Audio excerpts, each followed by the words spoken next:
ગઈ તારીખ 12 ઓગસ્ટે તલાલાના ચિત્રોડ ખાતે જે મારામારીનો બનાવ બનેલો એ બાબતે અમને ફરિયાદ મળેલી.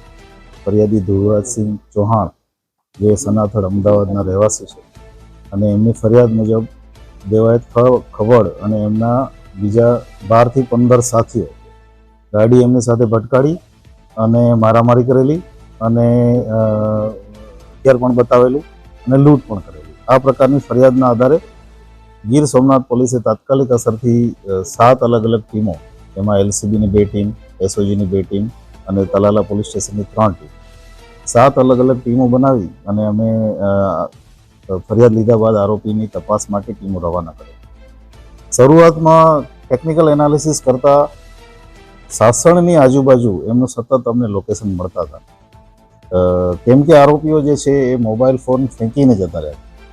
એને કારણે થઈને સતત આખી રાત અમે જુનાગઢ જિલ્લામાં સાસણ અને આજુબાજુના ગામડાઓમાં પહેલે દિવસે તપાસ કરી. ત્યારબાદ અમે એમના પોતપોતાના જે ડાઉટફુલ લોકો હતા એના લિસ્ટ બનાવી, અગાઉના ગુનાઓમાં સામેલ હોય, એમના સોશિયલ મીડિયા કોન્ટેક્ટ હોય, એમના સીડીઆર એનાલિસિસ, એના આધારે લિસ્ટ બનાવીને જે ડાઉટફુલ લોકો હતા એમના તમામના ઘરે તપાસ ચાલુ કરેલી. એમના જેટલા પણ એડ્રેસ મળેલા એ તમામ એડ્રેસ ઉપર પોલીસ જઈ પૂછપરછ, નિવેદનો અને અન્ય કામગીરી ચાલુ કરેલી. જેના આધારે ગઈકાલે રાત્રે એક સ્પેસિફિક બાતમી હતી કે આ દેવાયત ખવડ અને એના સાથીઓ, અમુક સાથીઓ, બધા નહીં, જે એમના ગામ વતન દુધઈ આવવાના છે. એના આધારે પોલીસની ટીમ ત્યાં વોચમાં જ હતી. ત્યાંથી આજે વહેલી સવારે દેવાયત ખવડને એને અરેસ્ટ કરેલા છે અને એ સિવાય બીજા 3 માણસો જે છે એ જુનાગઢ જિલ્લાના ગાદોઈ ખાતેથી અરેસ્ટ કરેલા. આવી રીતે ટોટલ 7 આમાં આરોપીઓ જે છે અત્યારે સુધીમાં અમે અરેસ્ટ કર્યા છે. આ આરોપીઓ જે છે એમાંથી એક ફરિયાદમાં અમને નામ છે દેવાયત ખવડનું. બાકીના જે તમામ આરોપીઓ છે એની અમે આઈડેન્ટિફિકેશન પરેડ કરવાના છીએ અને આગળની લીગલ કાર્યવાહી ચાલુ કરવાના છે. સાહેબ, આ કાવતરું કરવાનું મુખ્ય કારણ કઈ સામે આવ્યું છે કે કઈ રીતે થયું હતું ને કોની ફરિયાદના આધારે કેટલા લોકો ઈજાગ્રસ્ત? આ અમારી પાસે જે ફરિયાદ આવી છે એમાં એક વ્યક્તિ ઈજાગ્રસ્ત છે અને એમની સારવાર જુનાગઢ ખાતે ચાલુ હતી. મુખ્ય કારણ જે છે એ સનાથડ ખાતે ડાયરા માટેથી બુકિંગ કરાવેલું અને એમાં જે કલાકાર છે એ લેટ પહોંચેલા, એના કારણે થઈ અને માથાકૂટ થયેલી. ત્યાં અમદાવાદ રૂરલમાં સામે ફરિયાદો પણ દાખલ થઈ છે અને એ બાબતે સોશિયલ મીડિયામાં વારંવાર આ જે ફરિયાદી છે એ વારંવાર રીલ મૂકતા હતા અને એને કારણે થઈને બંને બાજુથી સોશિયલ મીડિયામાં અમુક પ્રકારના આક્ષેપ પ્રત્યે આક્ષેપ ચાલતા હતા. એમાંથી ઉશ્કેરાઈ અને કેમ કે આ ફરિયાદીએ પોતાનું સ્ટેટસ મૂક્યું હતું સોશિયલ મીડિયામાં કે અમે અત્યારે સાસણમાં છીએ, એટલે એના આધારે ફરિયાદીનું પગેરું લઈ અને અહીંયા સુધી પોતાના સાથીદારોને ભેગા કરી વાહનો લઈ અને આવીને આ ક્રાઇમ કરેલો છે. હજી ઇન્વેસ્ટિગેશનનો વિષય છે. અમને જે વિગતો મળી છે અમે 7 આરોપી અત્યારે અરેસ્ટ કર્યા છે. બાકીનું જે જ્યાં સુધી અમે પ્રોપર ઇન્ટ્રોગેશન નહીં કરી શકીએ, ટેકનિકલ એનાલિસિસ નહીં કરી શકીએ, ફરિયાદીના વિશેષ નિવેદનો નહીં લઈએ, ત્યાં સુધી અમે ફરિયાદ મુજબ ચાલીશું કે 12 થી 15 આરોપી. મેં આપને કીધું એમ, કેમ કે ફરિયાદમાં એમનું આઈડેન્ટિફિકેશન નથી એટલે અમારે આઈડેન્ટિફિકેશન પરેડ કરવી જરૂરી છે. તેને કારણે થઈ અને એમની જે કંઈ પણ વિગત છે એ અમે આફ્ટર આઈડેન્ટિફિકેશન પરેડ આપને આપી શકીએ. અમે હજી આજે સવારે જ આરોપીઓને ત્યાંથી સુરેન્દ્રનગરથી અરેસ્ટ કરી રાઉન્ડ અપ કરીને લાવ્યા છીએ. અત્યારે હજી ઓફિશિયલી અરેસ્ટ કરવાના અમારે બાકી છે. રાઉન્ડ અપ અને પૂછપરછ ચાલે છે. જ્યારે ડિટેલમાં જશું ત્યારે જ ખબર પડશે કે આમાં બીજા શું હથિયારોનો ઉપયોગ થયો છે, કેવી રીતે થયો છે, શું આગળનું ક્રાઇમનું પેટર્ન છે. આરોપીઓ વિરુદ્ધ કઈ કઈ કલમો લગાડવામાં?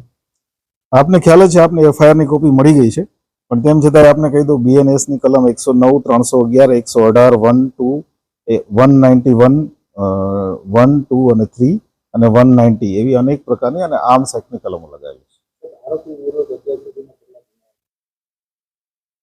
કેમ કે જે દેવાયત ખવડ છે એનું નામ છે એફઆઈઆરમાં અને એનું હિસ્ટ્રી અમારી પાસે છે, તો એની વિરુદ્ધમાં અત્યાર સુધીમાં 5 ગુના નોંધાયેલા છે. જેમાં એક એટેમ્પ ટુ મર્ડરનો રાજકોટમાં છે, એક જે ગુનો છે સનાથડ ખાતે જે ચીટિંગનો ગુનો છે અને એ સિવાય આર્મ્સ એક્ટના ગુનો. આરોપીઓ સફળતાપૂર્વક પોલીસને હાથમાં લાગે તેના માટેની તકેદારી આપતા હતા, મોબાઈલો પકડી લીધા હતા. આમ છતાં પોલીસ એમના સુધી પહોંચી ગઈ. શું એવો સોર્સ પોલીસ કઈ રીતે એમની સુધી ગઈ? મેં આપને કીધું એમ અમારી પાસે ટેકનિકલ ટીમ અને એનું એનાલિસિસ સાથે સાથે બાતમીદારોનું નેટવર્ક અને જ્યાં જ્યાં અમે ઇન્વેસ્ટિગેશન ઇન્ટ્રોગેશન માટે ગયા ત્યાંથી જે ક્લુ મળ્યા એ ક્લુના આધારે પ્લસ અમને વાહનો મળ્યા, વાહનોના માલિકોના આધારે અમે આરોપી સુધી નજીક પહોંચી અને આજે એને અરેસ્ટ કર્યા. તમે જે વાહનો વપરાયા હતા એ ક્યાંથી મળી આવ્યા છે ને એમાં શું આગળ કઈ રીતે બે ખબર સુધી પહોંચવા?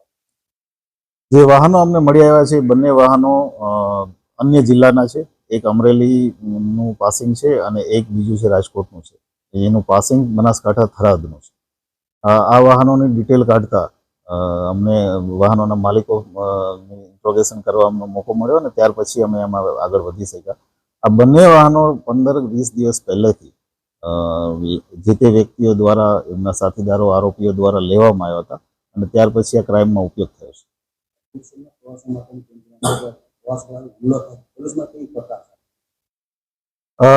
પોલીસ માટે આપને ખ્યાલ જ છે કે અમે આ કેસ 3-4 દિવસ પહેલાનો બનાવ છે અને આજે લગભગ મોટાભાગના આરોપીઓ પકડાઈ ગયા છે. આ સિવાય પણ આ જિલ્લામાં જેટલા પણ અમે 5 ગુજસીટો કરી છે એક પણ આરોપી બાકી નથી પકડવાનો.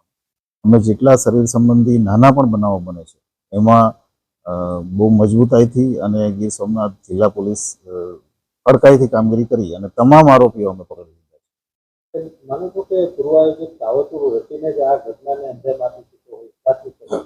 પ્રાઇમરીલી અમને એવું લાગે છે કે આ જે સોશિયલ મીડિયામાં એકબીજાને ફોલો કરતા હતા અને જે આરોપીઓ છે એ પ્રયત્નમાં હતા કે આ વ્યક્તિ જે ફરિયાદી છે એ જ્યારે પણ મોકો મળે ત્યારે એને બદલો લેવો, કેમ કે ફરિયાદીએ એમની બાઇક, એમની કાર જે તે સમયે તોડી નાખીને પાણીમાં નાખી દીધી હતી અને બદલો લેવા માટેના ઈરાદા સાથે ઘણા સમયથી એ ફિરાકમાં હતા અને એ એમને મોકો મળતા એમણે કાર્યવાહી કરી. કેટલા દિવસની રિમાન્ડ પોલીસ માંગી શકે? કેમ કે અમારે આમાં હજી ઘણું ઇન્વેસ્ટિગેશન કરવું જરૂરી છે એટલે અમે મેક્સિમમ. તપાસના કયા મુદ્દાઓ રહેશે જણાવી શકો? તપાસના અમારા મુખ્ય મુદ્દાઓમાં એક તો જોડતી કડી કે જે બે ગાડી અહીંયાથી છોડી દીધા પછી કયા કયા વાહનમાં એ લોકો કઈ કઈ જગ્યાએ ગયા, ત્યાં એમને કોઈ સ્પેશિયલ મદદ કરી કે એમને પણ વિશ્વાસમાં લઈને બીજી રીતે મદદ મેળવી.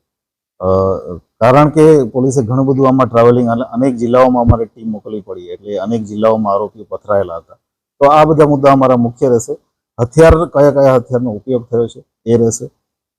સોશિયલ મીડિયામાં કોઈ એવી પોસ્ટ છે કે શું કે જેમાં ઓલરેડી અગાઉથી કંઈ ઇન્ડિકેશન આપવામાં આવ્યું તો એ પણ અમારો તપાસનો મુદ્દો રહેશે.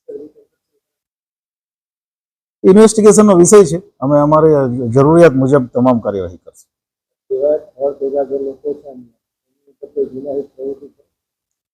જુગારના કેસીસ છે, નાના મોટા મારામારીના કેસીસ છે. મેજર કોઈ અત્યારે જે અમને, કારણ કે ખૂબ જ પ્રાઇમરી વિગત છે અમારી પાસે એટલે જ્યાં સુધી અમે એનું પ્રોપર ડિટેલ નહીં કાઢીએ, ઇન્વેસ્ટિગેશન પ્રોપર નહીં કરીએ ત્યાં સુધી આપને બહુ ડિટેલમાં નહીં કહીશું.